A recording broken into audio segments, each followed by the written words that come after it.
May mga boksingerong hinahangaan at nakikilalang bigla dahil sa lakas at talentong ipinakikita sa ibabaw ng lona. At may mga taong ipinanganak at nakatadhana na mismo sa sports na boxing. Ito yung mga boksingerong tumatalo ng mga hari sa kanilang dibisyon.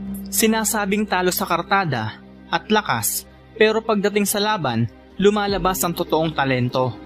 Mga tunay na mandirigma na kahit ilang beses bumagsak, ay pilit pa din tumatayo dahil bitbit ang puso ng isang mandirigmang Pilipino. Mga boksingerong nagbigay karangalan sa bansang Pilipinas. Ilan na dito, si Donnie Ahas Nietes, Nonito the Filipino Flash Donaire, Janriel Cuadro Alas Casimero, at ang nag-iisang pambansang kamao, Manny Pacman Pacquiao. Atin pong isa-isahin ang 10 bansang dinayo ni Cuadro Alas, Janriel Casimero. Bansang Nicaragua, noong December 2009, ang unang bansang dinayo ni Casimero para sa bakanting WBO Interim Light Flyweight title kontra sa boksingerong si Cesar Canchilla. Sa laban nga na ito ay maganda ang ipinakita ni Cuadro Alas, kung saan pinabagsak niya ng 3 beses ang kanyang kalaban. Nagtapos ang sagupaang ito sa ika-11 round ng laban, kung saan inihinto na ng referee ang laban.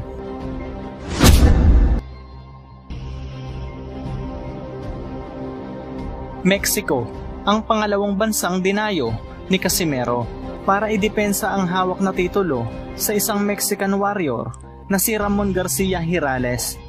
At sa labang ito ay impresibo ang ipinakitang laban ni Cuadro Alas, pero sa late rounds ay unti-unti nga pong humina ang stamina nito, bagay na sinamantala ng kalaban.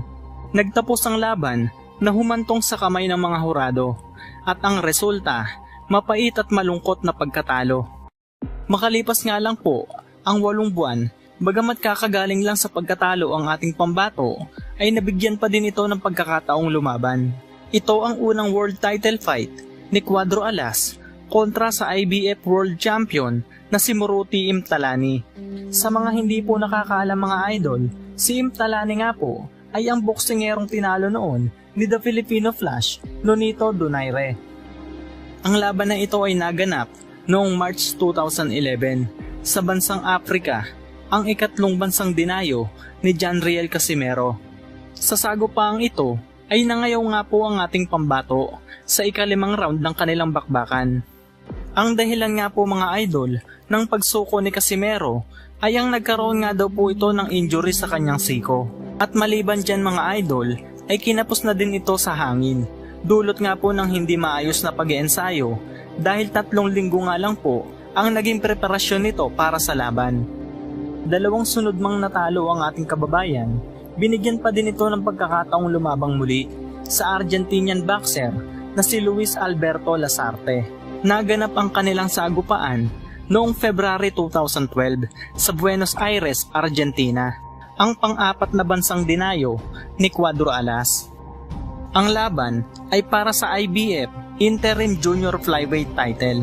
Ang sagupaang ito ay naging makasaysayan at isa sa itinuturing na malaking riot na naganap at hindi malilimutan sa mundo ng boxing. Naging madumi ang bakbakang ito dahil sa mga pandarayang ginagawa ni Lasarte. Pero ganun pa man, nanalo si Casimero sa pang-10 round ng laban, kung saan winasak at binugbog talaga ng ating kababayan ang Argentinian fighter, kung saan pumagitna na ang referee at inihinto na ang laban. Kasabay niyan mga idol ay dito na nga nagsimulang magkagulo at sinugod ang kampo ni Casimero ng mga taga-suporta ni Lasarte. Matapos nga pong manalo ni Casimero at makuha ang IBF Interim Junior Flyweight title, ay kalaunan ay binigay na din po sa kanya ang regular na IBF Junior Flyweight title. Matapos nga po na hindi masunod ang mandato ng IBF ng dating world champion na si Ulysses Solis. Makalipas nga lang po ang mahigit 1 taon, sa ikalawang pagkakataon ay ididepensa nga po ni Cuadro Alas ang hawak nitong titulo sa isang Panamanian boxer na si Luis Alberto Rios, at sa pang-5 pagkakataon ay muli itong dadayo sa baluarte ng kalaban sa bansang Panama. Dito ay na-retain ni Cuadro Alas ang kanyang hawak na titulo via unanimous decision. June 2015, nang tangkaing agawin ni Cuadro Alas ang titulo ng isa sa pinakamaduming lumaban na boksingero, ang kampiyon noon sa IBF Flyweight Division na si Amnat Ruwenrong. Ito ay ginanap sa baluarte ng kampiyon sa bansang Thailand, ang pang-anim na bansang dinayo ni Cuadro Alas. At sa bakbakang nga pong ito, ang inaasahang boxing fight ay tila wrestling match ang nangyari. Dahil nga po sa mga panggugulang na ginagawa ng kampiyon sa ating pambato, idagdag mo pa ang bias na referee. Ito ay umabot hanggang sa mga kamay ng mga hurado at itinanghal na panalo ang defending champion. Makalipas nga po ang kulang-kulang isang taon, ay nabigyan muli ng pagkakataon na maglaban si Casimero at Amnat Ruwenrong upang tangkain muli na agawin ang titulong hawak nito at makaganti sa madayang kampiyon na boksingero sa pangalawang pagkakataon. Ito ay naganap na sa Beijing, China noong May 2016, ang ikapitong bansa na dinayo ng ating pambato. Sa laban na ito mga idol, ay hindi na nga po umubra ang mala wrestling na galawan ng kampiyon dahil ito ay pinag-aralan upang makuha na ni Cuadro Alas ang inaasam-asam na titulo. Sa pang-apat na round nga po mga idol, napabagsak nga po ni Casimero ang kampiyon gamit ang solid counter left hook na tumama sa nguya-nguyaan ng kampiyon.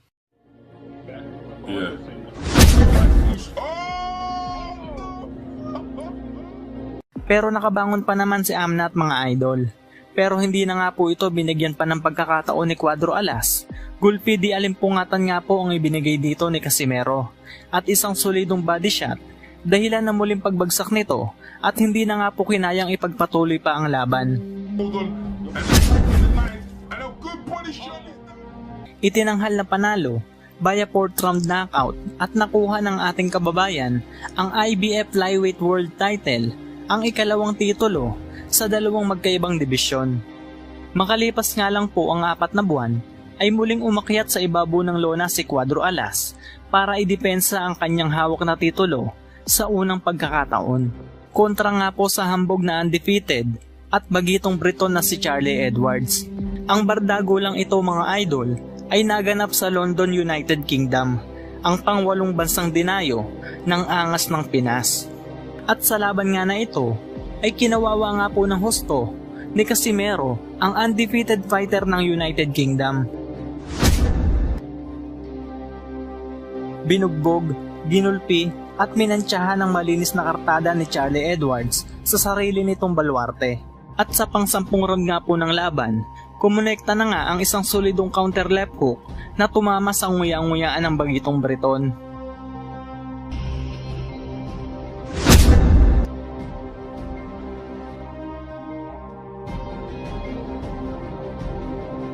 At sa pagbangon nga po nito, ay nakabang na nga po ang mabangis na leon upang lapain at tapusin na ang laban.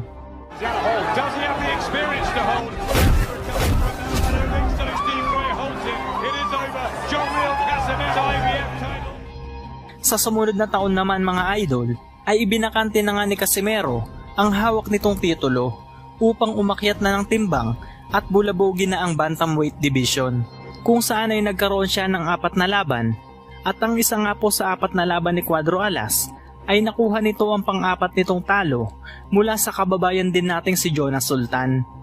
At sa pagkabigo nga pong iyon, ay tila nagising ang pinakamaangas na bersyon ng isang Cuadro Alas. Ginawa niyang motibasyon ng kabiguang iyon upang maging mas malakas na kampiyon. Kaya naman, siyam na magkakasunod na panalo ang naitala ni Casimero. At ang 7 nga po dito ay pinahalik niya sa lona. Kasama na dyan, nang agawin ni Cuadro Alas ang WBO belt sa dating kampiyon na nooy nagahari at kinatatakutan sa bantamweight division na si Zolani Etits. Kung ating babalikan ang nakaraan mga idol, halos mahigit 2 dekada na ang nakakalipas. Nang unang tumapak sa bansang Amerika, ang ating pambansang kamao, Manny Pacquiao, kung saan nabigyan nito ng pagkakataon upang agawin ng korona sa tinaguriang Hans of Stone ng South Africa na si Lelo Ledwaba, isa sa kinikilala na pinakamahusay at kinatatakutan noon sa Super Bantamweight Division noong mga panahon na iyon. Sa katunayan mga idol, ay ito na ang ika-6 na matagumpay na pagdepensa sa kanyang IBF Super Bantamweight title bago nito makalaban ng ating pambansang kamao, Manny Pacquiao. Ganun pa man, sa kanilang laban ay nanaig pa din ang ating kababayan sa kanyang unang laban sa Amerika. At dito nga po mga idol, unang nakilala at pumutok ng husto sa buong mundo ang pangalang Manny Pacquiao. Nang durugin niya ang tinaguriang hand soup stone ng bansang Afrika na si Lelo Leduaba sa loob lamang ng 6 na rounds. Pacquiao landing Swaba, but here comes Pacquiao again. It's not going to develop like this. You talk about getting old in a hurry. Chanolo Leduaba looks like an old 29, and this guy just hits so hard. And Leduaba is totally on the defensive. Yeah, and Joe Cortez has seen enough. That's a TKO victory for the very impressive Manny Pacquiao. Leduaba thought he was... Samantala, pumunta naman tayo sa kasalukuyan. 21 taon na ang nakakalipas mula nang talunin ni Manny Pacquiao ang South African champion na si Lelo Leduaba. Taong 2019 ay isa na namang South African fighter ang napalaban sa isang mandirigmang Pinoy para naman sa WBO World Bantamweight Championship, at ito nga po ang sagupaan sa pagitan ni Zolani The Lastborn Tete at ng kababayan natin si Janriel Cuadro Alas Casimero. Katulad sa naganap sa laban ni Manny Pacquiao versus Lelo Leduaba, kampiyon ulit ang South African fighter at Pinoy ang challenger. Ngunit sa hindi inaasahan mga idol, nangyari na naman ang kinatatakutang ayaw mangyari ng mga Aprikano. Ito nga po ay ang muli na namang maulit ang paghalik sa lona ng kanilang kababayan sa kamay na mandirigmang Pinoy. Dahil sa loob nga lang po ng 3 round mga idol, ay tinapos ng ating kababayan na si Janriel Cuadro Alas Casimero ang South African WBO World Bantamweight Champion na si Zolani Tete. At the weigh-in. Finish him! Oh, Casimero got him! He's got him with a now. He's given him. He's got him with a body shot. On the chin it was. It was a short right hook to the chin. Southpaw. Nice Right and on the right temple. hand. Right on the temple. Right, short little right hook right on the temple. And he does it again, doubles it up again, but the first one did all the damage. He jumps in with a body shot, which initially I thought was what had done it, and then he lands with 2 right hands to... And he's in trouble. It's all over the place. He's in real trouble. Tete's in a lot of trouble, and the referee wants to look at him. He's allowing it to continue, but can Casimero take him out here? It happened so quickly, and he's still got a long way to go in this round. There's 1 minute 20 seconds, and Tete still looks unsteady. He's got to buy some time here and make Casimero miss. Casimero needs to pick his punches, and he can't find the clean shot, and he falls down. Tete, I don't think there was a punch which put him down. He just collapsed to the canvas. He's not Down recovered from the second first time. shot. He's not recovered from the first knockdown, I'm sure of it. Referee asking, is he okay? Casimero wants to finish it right here, right now, and finish it he has. The title changes hands in sensational fashion. Zolani Tete stopped by John Riel Casimero of the Philippines, and the big South African favourite suffers a defeat which was... And new WBO Bantamweight Champion of the World, Janriel Cuadro Alas Casimero. Ngunit sadyang mapaglaro ang tadhana mga idol. Dahil para po sa mga hindi nakakaalam, itong si Zolani Tete pala ay naging estudyante noon ng dating tinalo ni Manny Pacquiao na si Lelo Leduaba. Tama po kayo nang narinig mga idol. Yung unang boxer na giniba ni Manny Pacquiao sa bansang Amerika ay siyang gumabay pala noon kay Zolani Tete para maging isang kampiyon. Kung mapapansin nyo mga idol, ay halos magkahawig talaga ang sinapit ni Lelo Leduaba at Zolani Tete. Parehong humalik sa lona ng makaharap ang dalawa nating pambato sa palakasan. Casimero got him. He's got him with the now. He's given it. He's got him with the... At noong September 2020, ay idinipensa ni Casimero ang WBO Bantamweight title sa isang dating Olympian at undefeated pa na si Duke Maika. Ang sagupang ito mga idol ay naganap sa Estados Unidos, sa bansang Amerika, ang pangsyam na dinayo ng angas ng Pinas Cuadro Alas Janriel Casimero. Naging makapigil hininga ang bakbakang ito kung saan walang takot nakipagpalitan at nakipagsabayan ng suntok si Duke Maika kay Casimero. Pero nanaig pa din ang tibay at malabakal na panga ng angas ng Pinas. Kinawawa at ginawang punching bag ang undefeated na si Duke Maika sa pangatlong round ng kanilang bakbakan, dahilan para itigil na ng referee ang laban. December 2022, ang kontrobersyal na laban ni Cuadro Alas sa bansang South Korea, ang pang-10 bansang dinayo ng ating kababayan. Kontra sa Hapon na si Ryo Akaho. Dahil na-miss at sabik sa pagbabalik si Casimero sa ibabaw ng lona, dahil 16 na buwan na walang laban. Solid nga po ang ipinakita dito ni Cuadro Alas. Kung atin pong babalikan ang kanilang laban, ay unang round pa nga lang po, ay nagmukbang na agad ng solidong suntok si Ryo Akaho.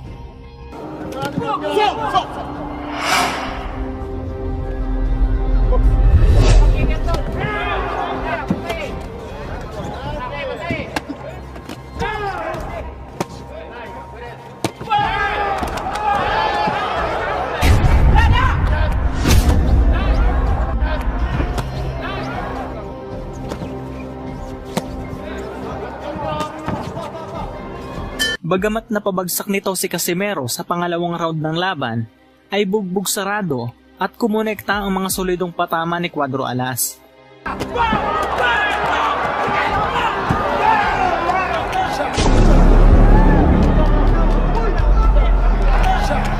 Dahil dyan mga idol, ay lumabas nga po ang isa pa nitong talento, ang napakagaling sa pag-arte. Dahilan daw ng suntok sa batok na ginawa ni Casimero.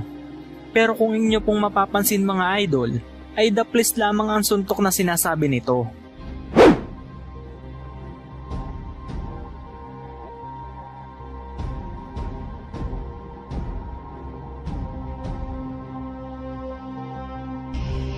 Dahil dyan mga idol, ay inihinto at nauwi sa no contest ang laban. Pero agad naman itong binawi matapos imbestigahan ng Korean Boxing Committee at ibinigay ang pagkapanalo kay Casimero via second round knockout.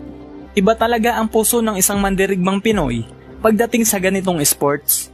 Dahil ko naman sa ganito talaga. Kasi Bisaya kasi ako kaya maraming sa akin kasi magsalita ganun. Kaya matigas na kasi ako magsalita Mas maganda kasi yung maingay para maano sa mga tao talaga at saka puputok talaga. At saka yung ingay ko talaga. At may kasi din ako yung kaya ako nag-ingay kasi alam ko sa sarili ko na pinaghirapan ko talaga sa training, sa ensayo. Pag ganun talaga malakas yung loob mo kasi nakapaghanda ka sa darating na laban o kung ano mang mangyayari. Kaya ayun, kaya bigay todo ako, kaya ganito na talaga ako magsalita. Kasi hindi ko na hinahayaan yung mga pagkakataon at saka panahon sa mag-ensayo, sa training. Kaya nung dati nagiging champion ako at saka nawala yung belt ko, kaya hindi kasi ako nagsanay masyado nun kasi napaisip ako na na isang champion ako wala na makatalo sa akin, kaya hindi ako masyadong nag-ensayo talaga. Parang pwede naman magtahimik tayo pero parang hindi kasi inciting parang sa akin din kasi pag hindi ako mag-ingay parang hindi ako sa sarili ko kasi pag nagsasabi ako ng mga sinasabi ko, ako mapagtulog ko, sabi ko, kailangan ko talaga ito paghandaan kasi narinig sa buong mundo yung mga pinagsasabi ko ayaw ko mapapahiya ako kaya yun, pinaano ko talaga na kung ganun talaga ako, baka sa akin na lang yun kasi para maano ako sa sarili ko na magpursige talaga kasi maraming nakarinig na mga na para maano yung sarili ko na na kailangan ko maghirap talaga sa ensayo kasi marami akong binitawan na salita na baka mapahiya ako sa pagdating ng panahon. Maraming salamat po at natapos mo ang video natin ngayon mga idol. Huwag mo sanang kalimutan mag-like, subscribe at pag-hit ng bell button para updated ka sa tuwing mag-upload ako ng bagong video. Maraming salamat po at God bless.